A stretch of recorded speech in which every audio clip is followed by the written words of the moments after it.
আপনারা দেখতে পাচ্ছেন অনেক সুন্দর একটা দৃশ্য এবং আরবিদের এরিয়া, নিরিবিলি জায়গায় কত সুন্দর।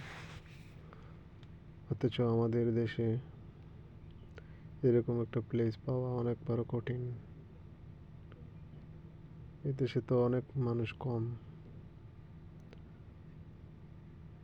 তাদের এরিয়াটা অনেক বড় থাকে এবং তাদের পছন্দের জায়গায় সবচেয়ে নিরিবিলি মরুভূমির সাইডে।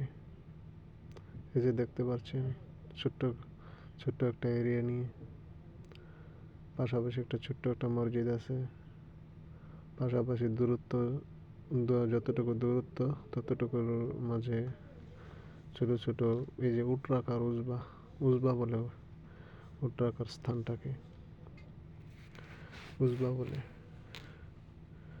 আশা করি দেখে অনেক সুন্দর একটা অনুভব করতে পারতেছেন। ভালো থাকবেন।